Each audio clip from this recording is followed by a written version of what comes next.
जी अनीब सागर कश्मीरी कोलों तुहानूं सुनाने हैं सैम मलूक दे चंद बोल।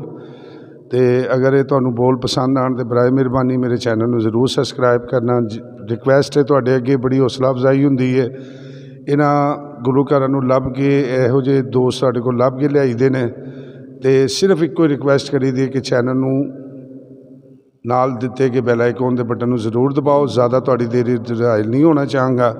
तो हुण सुनाने तुहानूं अनीब सागर कश्मीरी दा सैम मलूक। जी बिल्कुल, मैं अपने रूमी कश्मीर हज़रत मियाँ मुहम्मद बख्श आरफे खड़ी रन कलाम पाक जिहड़ा मैं तुहानूं सुना रहा कोई 2-4 मिसरे।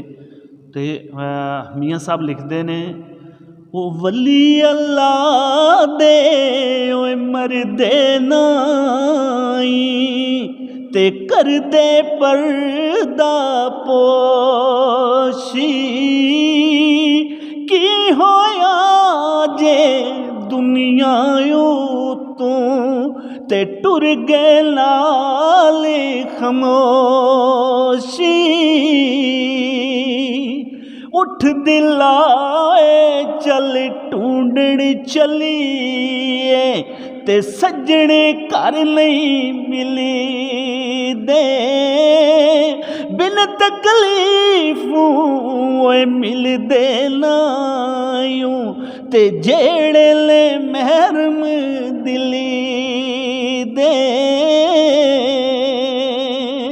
पाई पाया दे दर्दी होंदे ते पाई पाया दिया बावां बाप सिरे दा ताज मुहम्मद ते मावा ठंडिया छावां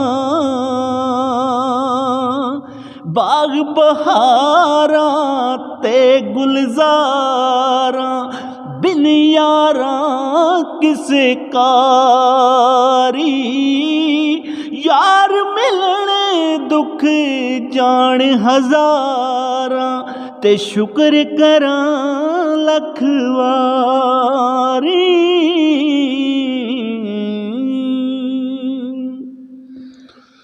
जी फ्रेंड्स, उम्मीद है सागर साहब का सैम मलूक तुहानूं जरूर पसंद आया होगा। बराए मेहरबानी इक्को रिक्वेस्ट मिलने एक नवी वीडियो के नाल।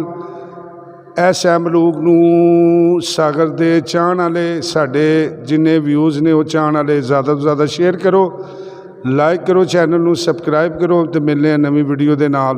अस्सलाम वालेकुम।